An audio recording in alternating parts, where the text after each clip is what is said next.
77년 전에 빼앗긴 땅이었습니다.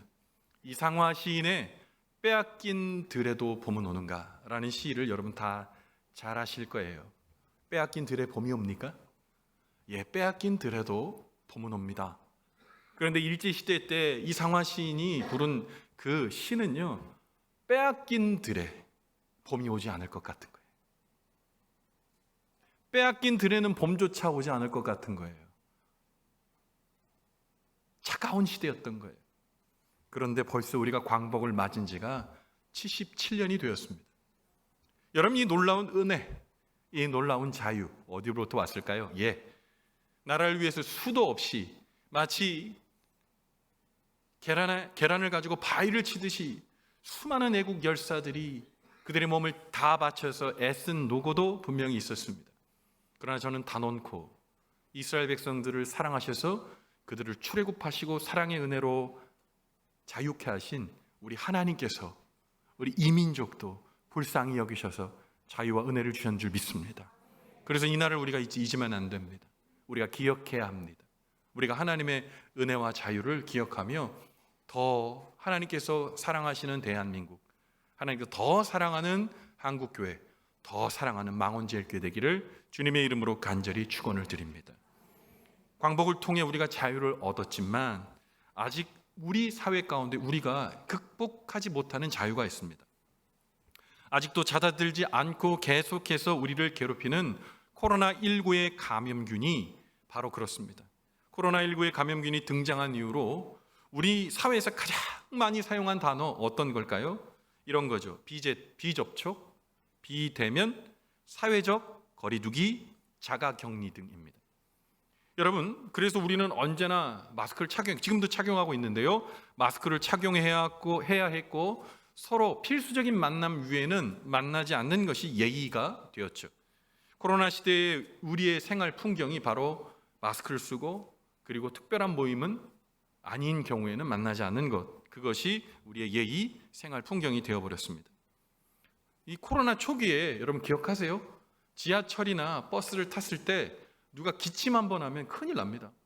저도 한번 버스를 탔는데요, 제가 또 이 우람하지 않습니까? 그러니까 여기서 나오는 소리도 컸을 거죠. 그래서 한번 기침을 했더니 제 주변에 한 3분이 하고 자리를 옆으로 피하는 놀라운 기적을 보게 되었습니다. 피하는 거죠. 그리고 누가 기침 한번 하려 치면 그 따가운 눈총이 그분의 이마에 막 집중되는 것을 느낄 수 있어요. 지금도 마찬가지지만요. 여러분, 코로나19의 바이러스는요, 우리가 서로 가까이 가는 것을 공포로 만들었습니다. 그래서 사람과 사람을 멀리하게 했고, 사람은 만나야 될 대상이 아니라 떨어져서 거리를 두어야 되는 대상이 되었고요. 그리고 이 서로 떨어지는 것이, 여러분, 격리하는 것이 우리가 쉽게 생각하지만 이게요, 우리 안에 드는 아주 독 같은 게 있어요. 뭐냐? 사람에 대한 혐오입니다. 사람이 이제 좋지 않은 거예요. 혐오예요. 그래서 사람이 서로 접촉하는 것을 두려워하고 꺼리게 되는 때가 된 거죠. 근데 여러분, 이 접촉이 정말 나쁜 겁니까? 과학적으로도요, 육체적 접촉이 면역력을 증강시키고 연약한 마음을 위로하고 또한 마음의 어려움을 치료해주고 마음을 치료해주고 다스릴 수 있다는 연구 결과도 훨씬 많이 존재합니다. 사실 우리가 태어날 때 어떻게 태어났어요? 부모님과 어머니와의 접촉을 통해 태어난 겁니다. 우리가 탯줄로 연결된 이 양수에서 우리가 자궁에서 이제 태어났죠. 응애 하고 태어날 때 제일 먼저 탯줄을 자르고 어떡하죠? 엄마의 배 위에 아이를 올려놓죠. 따뜻한 엄마의 체온과 그 품을 느끼면서 우리 모두는 인생을 시작했습니다. 그래서 따스한 접촉은 우리가 태어날 때부터 받았고 또 계속해서 그 사랑의 접촉을 우리 모두는 원하게 되어 있어요. 우리 몸에 가장 예민한 기관이 어디일까요? 여러 기관이 있겠지만요, 이 제2의 눈이 있어요. 제2의 눈이 뭐냐? 이 피부입니다. 이 피부를 통해서 우리는 눈을 통해서도 세상을 감지하지만 우리가 만지고 접촉하는 것을 통해 세상을 알아갑니다. 애기들이요, 막 장난감 주면 뭐예요? 입으로 막 씹고 막 만지고 그러죠. 그것을 통해 인지하는 거예요. 세상을 알아가는 겁니다. 여러분, 이 피부를 통해, 접촉을 통해 우리는 뭘 경험하게 될까요? 사랑을 경험하게 되고 또한 존중을 경험하게 돼요. 장례식장을 제가 목사니까 많이 가게 되잖아요. 그러면 참 어렵고 막 애달픈 죽음들 있습니다. 말로도 위로할 수 없는 그런 장례식장이 있어요. 물론 하나님의 부활과 하나님 천국을 이야기하며 위로하고 또한 우리가 소망을 얻지만 말이죠. 근데 눈물만 막 흘리고 있는 거예요. 최근에 저희 그 노회장님 아드님이 돌아가셨습니다. 40 중반에 돌아가셨어요. 주무시다가. 근데 노회장님은 외국에 있다가 이 소식을 접하게 된 거예요. 엄마와 아버지가 외국에서 아들이 죽었다는 소식을 들은 겁니다. 빈소에 갔더니요, 이 노회장님은요, 예식의 옷을 입을 시간도 없으신 거예요. 그냥 그대로 여행 갔다 가졌던 그 옷 그대로 장례식장에 와 있어요. 장로님은 애써 숨을 참으시면서 그 아픔을 감내하고 있는데요, 권사님은 몸을 가둘 수가 없는 거예요. 수많은 사람들이 위로합니다. 그런데 울고 있는 그 권사님을 누군가 다가가 안아줍니다. 꼭 안아줍니다. 눈물이 흐릅니다. 아무도 얘기하지 않습니다. 어떤 언어도 들리지 않습니다. 그저 안아주었을 뿐입니다. 안아주었을 때 권사님의 눈에서는 눈물이 펑펑펑 쏟아집니다. 안아주는 그 사람의 눈에도 눈물이 펑펑펑 쏟아집니다. 그 안에서 우리는 무엇을 읽을 수 있을까요? 몸으로 말하고 있는 사랑을 느낄 수 있는 겁니다. 그 아픔, 형언할 수 없는 아픔을 같이 질 수는 없지만 그 아픔을 감싸주고 그 아픔의 통증을 서로 나누는 그 모습을 보면서 말로 할 수 없는 아픔과 슬픔이 조금은 가시는 장면을 보게 되었습니다. 여러분, 우리가 만져주고 함께 해주고 손잡아주고 토닥거려 주는 것, 이것을 통해 우리는 메시지를 읽습니다. 용기를 얻게 됩니다. 새 소망을 우리가 얻게 됩니다. 심리 상담학 전문가들이요, 작은 트라우마라고 불리는 트라우마가 있습니다. 왜 작은 트라우마라고 부르냐면 평상시에는 이게 트라우마라고 보이지 않는 거예요. 이게 뭐냐면 누군가에 대해서 내가 방치되고 있는 것, 특별히 어린아이들이 이제 커갈 때 충분히 돌봐주고 살펴주고 사랑해주고 안아줘야 되는데 그것들이 한 번씩 거절될 때 그것이 트라우마로 이 어린 아이의 마음 가운데 계속 켜켜이 쌓여가는 겁니다. 접촉하고 만져주고 안아주는 것이 없어지면 이 아이가요, 작은 트라우마가 모여 큰 트라우마가 되고 사람에 대해 신뢰하지 않는 아이가 되게 됩니다. 그럼 어떻게 되냐? 몸은 연결하고 커져가는데 마음이 연결지를 않는 거예요. 마음은 아이가 되어버리는 거예요. 사랑에 정말 굶주린 아이가 이 안에 들어있고 몸만 커지는 겁니다. 그렇게 하면 이 아이가 자라게 되면 어떻게 될까요? 쉬운 고난에도 잘 자빠지게 되는 거예요. 또 이 아픔을 겪게 되면 어린이 되어서도 누군가에게 끊임없는 애정을 바라는 애정 결핍의 사람이 되는 거예요. 그럼 어떻게 될까요? 많은 사람을 힘들게 하는 거예요. 사랑을 갈구하지만 줄 모르는 거예요. 여러분, 아직도 끝나지 않는 코로나19의 시대를 살아가면서 우리가 가장 많이 겪고 있는 결핍은 뭡니까? 접촉이요. 접촉의 결핍입니다. 서로 손잡고 인사하고 악수하는 게 대수로운 일이야? 생각하실지 모르겠지만 이거는 너무나 큰 문제입니다. 서로를 이어주는 접촉의 손이 이제 끊어지게 되니까 이 결핍이 서로를 이해해주는 길을 끊어버린 겁니다. 그래서 우리가 이 끊어진 길을 통해 우리에게 도출되는 건 뭘까요? 혐오요. 사람에 대한 관심이 없어지기 시작하는 거예요. 사람에 대한 혐오가 생기는 겁니다. 굳이 사람을 만나고자 하지 않게 되는 거예요. 예배요? 이렇게 함께 모여 드리는 예배에 대한 중요성이 점점점 떨어지는 겁니다. 그래서 끊어져 버린 이 관계. 근데 놀랍게도 연결되고 하나 되는 것은 예수님이 가르쳐 주신 덕목인데 이것을 우리가 방기하고 외면하는 시간을 살아가고 있다는 겁니다. 그러면 우리 어떻게 해야 될까요? 오늘 말씀을 통해 오늘 우리는 서로에게 연결되고 우리 주님께 연결되고 주님께서 우리에게 다가오시는 친밀한 손을 만나는 시간 되기를 바랍니다. 오늘 예수님께서는 이제 우리 안에 스스로 닫혔던 마음의 문을 열기를 바라십니다. 오늘 성경의 본문에는 우리가 경험하고 있는 거리두기와 격리와 혐오보다 더 큰 혐오를 경험하고 있는 한 이스라엘 사람을 등장시킵니다. 이 사람은요, 어떤 이름도 소개되어 있지 않고 어떤 무엇도 소개되어 있지 않고요, 나병 환자라고만 표현되어 있어요. 당시 이스라엘에서 나병 환자는 부정한 사람으로 규정되어 있었는데 절대 만져서도 접촉해서도 안 되는 불가촉 죄인으로 생각했습니다. 그런데 이 접촉 불가한 나병 환자가 오늘 예수님께 나옵니다. 그 장면을 마태복음 8장 1절부터 2절의 말씀을 통해 이렇게 기록하고 있어요. 예수께서 산에서 내려오시니 수많은 무리가 따르니라. 한 나병 환자가 나와 절하며 이르되 주여 원하시면 저를 깨끗하게 하실 수 있나이다 하거늘. 여러분, 예수님께서 사역하실 당시에요, 예수님을 정말 많은 사람이 따랐어요. 오늘 보니까 예수님께서 산에서 내려오시니까요, 수많은 무리가 따랐습니다. 예수님은 당시 최고의 스타였습니다. 그런데 이 많은 사람들 중에서 절대 하나님의 아들이고 또한 그 당시 복음을 전했던 예수님을 만나서는 안 되는 사람이 있었습니다. 나병 환자입니다. 나병 환자는 왜 예수님을 만나면 안 되었을까요? 나병 환자는요, 당시에 몸만 상했다, 몸이 아프다 이런 정도가 아니라 나병은 저주로 인한 병으로 이게 관주가 되었어요. 그렇기 때문에 나병 환자를 접촉한 사람은 그 사람도 부정한 사람이 돼요.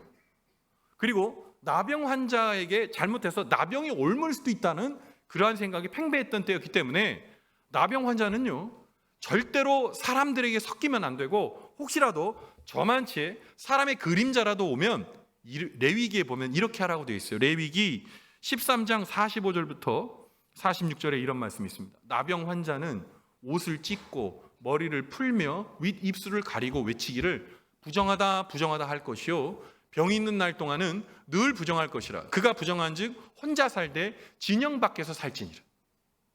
여러분, 나병 걸린 사람이요, 자기의 몸도 지금 가눌 수 없는데 정말 수치스러운 상황인 거예요. 막 살점이 떨어져 나고 진물이 나고 뭐 그런 겁니다. 얼굴이 흉측하게 보였겠죠.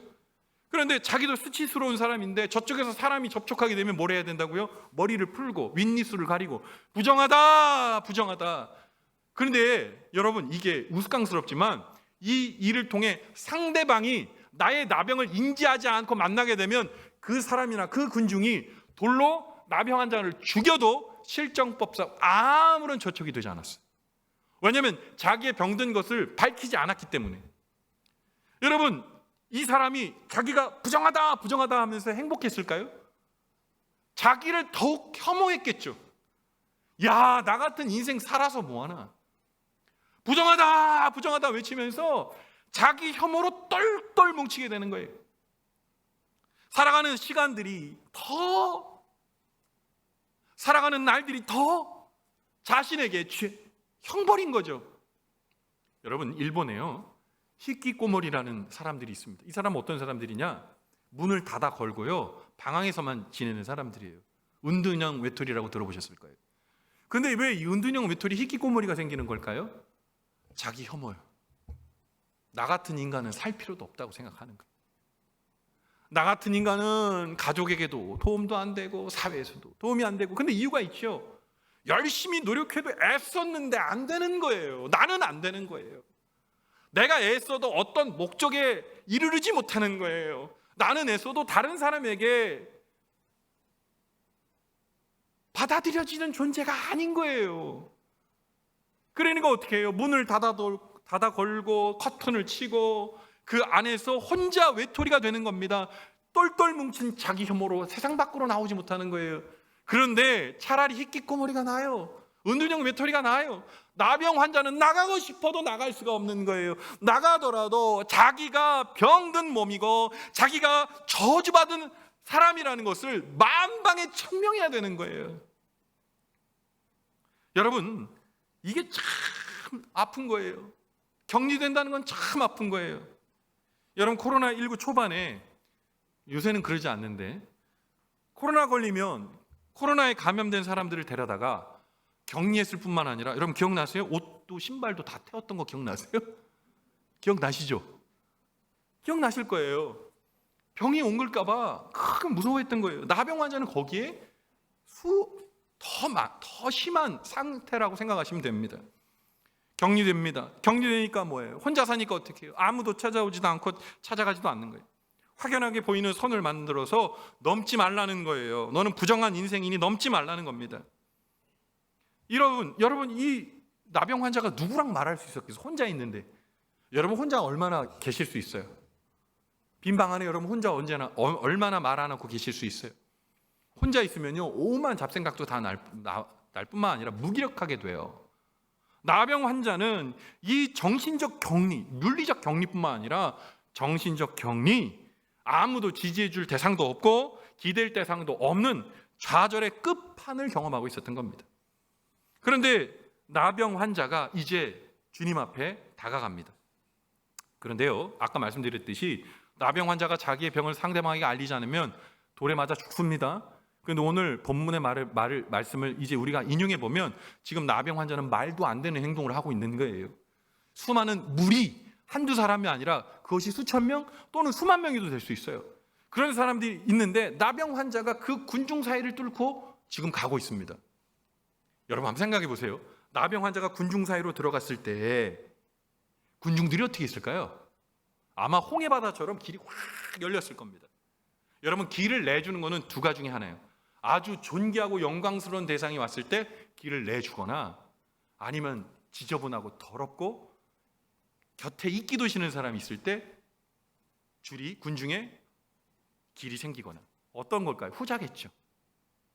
보기도 싫은 끔찍한 몰골의 나병 환자가 예수님께 다가가는 겁니다.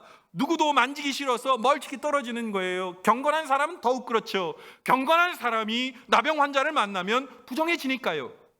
이제 그 앞에 나아갔습니다. 나병 환자가 이제 지근거리, 눈앞에 보이는 순간까지 예수님 앞에 나아갑니다. 이제 예수님 앞에 이제 나병 환자가 한마디를 토해냅니다. 마태복음 8장 2절 하반절에 이렇게 얘기합니다. 주여 원하시면 저를 깨끗하게 하실 수 있나이다. 근데 보세요. 주님 고쳐주세요. 그래야 되지, 맞지 않나요? 근데 주님이 원하시면, 내가 원하는 게 아니라 주님이 원해야 내가 깨끗해진다는 거예요. 이 말이 뭘까요? 주님이 내 이 아픔을 말해도 안 들어주실 수도 있다는 거죠. 왜요? 나는 더러운 병자고 저주받은 사람이고 죄 가운데에 확정 판결을 받은 더러운 사람이니까 디나이, 하나님 앞 예수님께서 부정하셔도 말할 수가 없는 존재라는 자기 자신의 어떻게 보면 저주스러운 현주소를 담은 얘기예요. 그때 예수님께서 어떻게 하십니까? 8장 3절에 이렇게 얘기하십니다. 예수께서, 잘 보세요. 예수께서 손을 내밀어 그에게 대시며 이르시되 내가 원하노니 깨끗함을 받으라. 여러분 믿으십니까? 예수님께서 뭐 하셨다고요? 손을 내밀었다는 거예요. 예수님께서요, 만약에 이런 상황에서 이전의 모든 기적에서도 예수님께서 손대지 않으시고 말씀으로도 다 하세요. 바람과 바다를 꾸짖으시면 그냥 멈췄고요, 백부장의 하인의 열병을 먼 거리에서도 나으라 하니 그 즉시 나았어요. 말씀으로 하셔도 돼요. 하나님의 아들이시고 그가 곧 하나님이시니까. 그런데 굳이 손을 내밀었다는 건 뭡니까? 손을 내밀어 그에게 됐다는 얘기는 뭡니까? 예수님이 접근하셨다는 거예요. 거기 서 있는 나병 환자가 주님 앞에 돌진한 게 아니라 멀찍하면서 이제 지근거리에서 서 있는 예수님께 얘기했을 때 예수님이 다가가서 그에게 손을 댔다는 거예요. 오히려 지금 나병 환자는 깜짝 놀랐을걸요. 예수님이 나를 만지시면 안 되는데, 나를 만지시면 예수님이 부정해지실 텐데 오히려 뒷걸음질 쳤을지도 몰라요. 그런데 다가가시는 거예요. 손을 내미셨어요. 그에게 대셨어요. 왜요? 말씀으로도 충분히 가능하신 예수님께서 왜요? 왜 손을 대신 거죠? 왜 만지신 거죠? 여러분 이거 기억하세요. 나병 환자는요, 나병이 발병된 이후에 단 한 사람도 그의 몸에 손댄 사람이 없었을 거예요. 그는 부정한 사람이니까. 그의 부정이 옮길 수 있었기 때문에 단 한 번도, 어찌 보면 그의 부모도, 어찌 보면 그의 형제, 친척도 한 번도 따뜻하게 그 손을 잡아준 적이 없는 손길이었을 거예요. 그런데 예수님이 그 마음을 아시는 거예요. 그 마음 가운데에 아픔을 아시는 거예요. 격리되었던 자의 아픔을 아시는 거예요. 하나님의 은혜 가운데 멀리 떨어 나는 저주받은 인생이구나 생각했던 그 마음의 통증을 아셨던 거예요. 예수님께서 다가가 손을 내밀며 나병 환자의 손을 잡아주셨을 때 아마 그는 세상에서 처음 사람의 체온을 느꼈을 겁니다. 따뜻한 손길, 만져주는 그 손길. 여러분, 그 손길을 통해 제가 아까 잠깐 말씀드렸지만 예수님은 말씀하지 않아도 웅변하고 계셨던 거예요. 뭐를 얘기했을까요? 사랑하는 아들아, 너는 저주받은 인생이 아니다. 사랑하는 아들아, 사랑하는 아들아, 너는 구원의 밖에 떨어져 있는 자가 아니다. 사랑하는 아들아, 너는 버림받은 사람이 아니다. 사랑하는 아들아, 너는 고아가 아니다. 너는 나와 하나다. 나는 너의 인생을 안다. 나는 너의 통증을 알고 있다. 너의 아픔의 모든 처음부터 끝까지를 내가 알고 있다. 그 손길을 닿은 나병 환자는 무엇을 느꼈을까요? 용납되고 있다는, 나도 사랑받고 있는 사람이라는 걸 알지 않았을까? 예수님께서 손을 대시며 또 말씀하십니다. 내가 원하노니 깨끗함을 받으라. 누가 원하신다고요? 예수님이 원하세요. 여러분, 우리 삶의 자리에서요, 여러분, 우리가 막 대단한 사람처럼 얘기하고 다니고 내가 좀 더 다른 사람에게 멋들어진 모습으로 보이려고 애써도요, 여러분, 우리의 본질이 뭘까요? 우린 본질상 죄인이에요. 우리의 죄에 대해서 우리의 하나님 앞에 도전하고 대적하는 마음에서 단 한 자락도 우리가 감할 수가 없는 죄인이에요. 근데요, 우리 주님께서 말씀하고 계세요. 내가 너를 안다. 내가 너를 위하여 십자가에 못 박혔다. 내가 너의 통증과 아픔을 안뿐만 아니라 너의 죄를 다 용서하였다. 그래서 지금 오늘 이 시간 우리 주님께서 십자가에 피 묻은 선연한 그 보혈을 가지고 오늘 이 시간 예배하고 있는 우리의 모든 아픔의 마음을 아시고 우리를 만져주시는 줄 믿으시기 바랍니다. 주님이 다가오시는 거예요. 우리를 만져주시는 거예요. 용납해 주시는 거예요. 사랑하는 성도 여러분, 혐오의 시대, 접촉하지 않는 시대에 우리는 살고 있어요. 그러다 보니까 우리가 하나님 앞에 접촉하는 것에 대해 우리가 성실하지 않을 때가 얼마나 많은지 몰라요. 주님 앞에 예배드리는 것은 무엇입니까? 나를 보여드리는 거예요. 이스라엘 백성들은요, 1년에 3번 성소에 올라가 절기를 지켰습니다. 그런데 성경은 뭐라고 얘기하냐? 몸을 보여드리라고 말하고 있어요. 몸을 보여드리라는 게 뭡니까? 내가 하나님과 독대하고 대면하는 거예요. 내가 하나님과 함께함이 주님의 손이 나를 만져주시길 원하는 거예요. 이 예배의 시간이 어떤 시간입니까? 우리 주님께서 오롯이 우리를 만져주시는 시간인 거예요. 나를 공감해 주시는 시간인 거예요. 나의 아픔을 만져주시는 시간인 거예요. 예수님 부르면, 그래, 내가 너를 안다. 내가 원한다. 너의 모든 삶이 형통하기를 원한다. 내가 너의 모든 죄짐을 지기를 원한다. 여러분, 오늘 주님의 따뜻한 손길이 오늘 우리에게 느껴지십니까? 오늘 주님께서 우리의 몸에 손을 대고 계신 것을 여러분 인지하고 계십니까? 주님은 오늘 우리의 죄된 나병 환자 같은 우리의 인생에 찾아오셔서 우리를 그대로 만져주시길 원하는 거예요. 아파도 괜찮아요? 눈물 나는 일이 있어도 괜찮아요? 내가 주님의 배신하에 등 돌렸어도 괜찮아요? 오늘 이 시간 주님 앞에 우리가 엎드려 주여 원합니다. 주님, 나의 아픈 마음을 만져주시고 공감해 주시옵소서. 여러분, 우리가 그 고백을 할 때 우리 주님께서 우리를 만져주시는 줄 믿으시기 바랍니다. 여러분, 그 은혜의 경험을 가진 사람은 어떻게 할까요? 이제 주변의 사람들을 향해 자기의 손을 내밀기 시작하는 겁니다. 코로나19의 시대에 이건 병과 같은 거예요. 혐오, 격리, 만나지 않는 것. 우리가 질병의 예방을 위해서는 충분히 그럴 필요가 있습니다. 그런데 마음까지도 그러면 안 되는 거잖아요. 마음까지도 우리가 외면하고 무시하고 벗어버리면 안 되는 거잖아요. 연결되어 있어야 되잖아요. 여러분, 나병 환자가 임파 속에 들어왔을 때 모든 사람들은 다 냄새나고 더러운 죄인이라고 했지만 예수님께서는 그를 주목하고 계셨어요. 여러분, 오늘 예수님께서는 우리를 만져주십니다. 아픔과 절망에 우리 주님께서 손대주십니다. 우리 주님께서 우리의 수치와 아픔과 눈물을 아시고 우리를 손대주십니다. 만져주십니다. 터치해주십니다. 그리고 이렇게 나병 환자에게 말씀하셨던 것처럼 오늘 우리에게 이렇게 말씀하실런지도 모릅니다.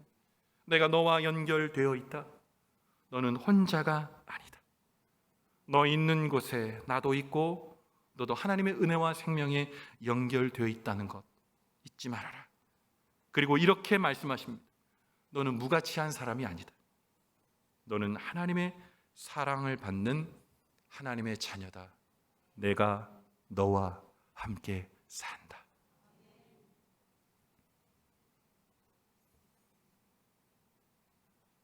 코로나19 시대에 우리는 거리를 유지하는 법을 배우고 있습니다. 그런데 우리가 또한 하나님과 거리 두고 있는 것을, 거리 두는 법을 배우고 있을런지도 모릅니다. 우리 주님의 놀라우신 은혜, 그 은혜의 발치 아래 나아갑시다. 그러면 주님께서 손 내밀어 우리 아픔과 어려움을 아시고 만져주시고 접촉해 주십니다. 누구도 주님 앞에 버려진 죄인은 없습니다. 그 발 아래, 그 손 안에, 주님의 그 깊으신 자리 아래 우리 나아가야 합니다. 저는 오늘 이 말씀 준비하면서 또 찬양의 은혜로 하나님 앞에 우리가 확신해야겠다 고백하면서 예수라는 찬양이 떠올랐어요. 여러분, 오늘 나병 환자의 그 아픔에 혹시 여러분 머물러 있습니까? 오늘 이 찬양 부를 때 우리 안에 있는 모든 영혼의 독소가 빠져나가고 주님께서 손잡아 주시는 은혜를 경험하기를 원합니다. 이 찬양 같이 예수님은 신화 속의 인물이 아닙니다. 오늘 이곳에 청청히 살아 계셨어요. 주님 앞에 엎드린 나를 아시고 공감하시고 돌아서지 않으시고 붙잡아 주시는 살아계신 하나님의 아들이십니다. 오늘 그 예수님이 오늘 우리의 마음을 만지셨다면 이것이 삶을 살아가는 용기가 되길 바랍니다. 그리고 다른 사람을 이해하고 손잡아 줄 수 있는 능력이 되기를 바랍니다. 주님의 따뜻한 체온을 늘 느끼며 주의 은혜로 살아가는 그 사람, 오늘 이 예배 드리는 저와 여러분 되시기를 주님의 이름으로 간절히 축원을 드립니다. 아멘. 기도하겠습니다.